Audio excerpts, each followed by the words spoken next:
So how do I turn this into this? Let's find out.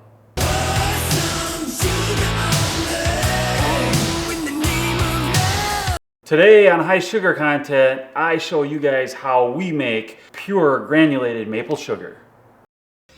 And guess what? The maple sugar is the secret ingredient in our famous and delicious maple cotton candy. All right, step one is you gotta choose a maple syrup for your maple sugar. Now, in most cases, what you want to do is use a lighter grade of maple syrup. It's going to result in a better quality end product. If you choose a dark colored syrup, sometimes you can run into problems, and the end product will be more of a consistency of brown sugar and not so free-flowing. Okay, after you've got your maple syrup, what you want to do is determine the boiling point of water. Now, I have this little device that tells me the boiling point of water at my altitude and barometric pressure. I take that, I look at that, and then I add 60 degrees. If you see some instructions out there for making maple sugar, a lot of them will tell you cook it from 45 to 50 degrees above the boiling point of water. I recommend 60 degrees. I've had great success with it, and it turns out really free-flowing and smooth. So I've got my digital thermometer. I just put the probe into the pan, and I set my temp for 270 degrees because in this case, my boiling point of water is 210.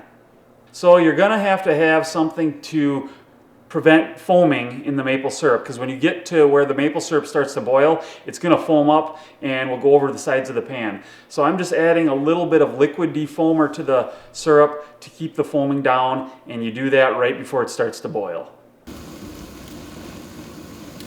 Try to use an organic vegetable oil as your defoamer. So the maple syrup's up to 270 degrees. That means it's done. I turn the heat off. I let it cool about 10 degrees, and I put the pan on top of the mixer.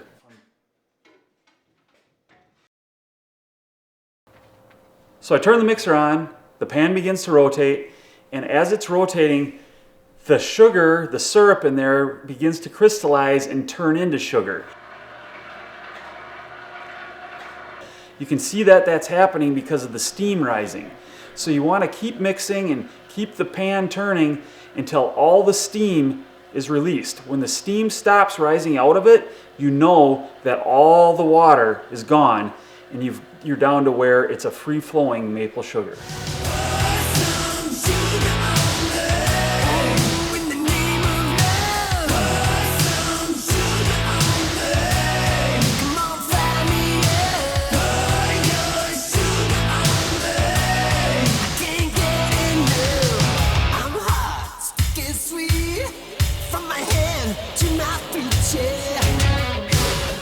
So after all the steam has escaped from the maple sugar, that means all the moisture's gone, we're gonna put it on some pans, some sheets, to let it cool down. All right, so it needs to be completely cool before the next step because we don't wanna put it into our storage containers warm. There's a chance that it could stick together and become solid. All right, what I have here is a simple device. It's kind of like a sieve or a grinder. I use it with a cordless drill.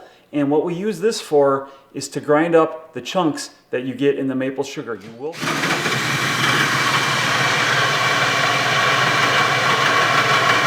Now these little chunks in the maple sugar, here's a Maple Dude pro tip.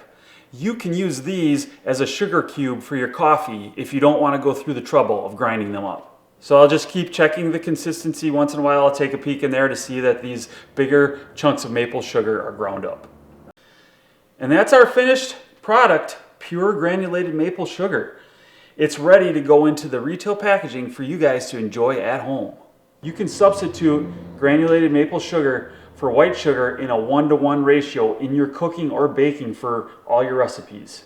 What's a reason to substitute maple sugar for white sugar in your cooking and baking? Well, more people are getting health conscious, and some of the benefits of maple sugar are the lower GI than white sugar, and maple sugar keeps all the naturally occurring minerals that are in maple syrup that are not present in your regular white sugar. 1 gallon of maple syrup will yield 7 pounds of maple sugar. Thanks for watching this episode of High Sugar Content. I hope you enjoyed it, and if you did, please like and subscribe, and stay tuned for more maple tips, tricks, and information. Until then, guys, have a great week, and remember, always keep it real. How to make maple sugar.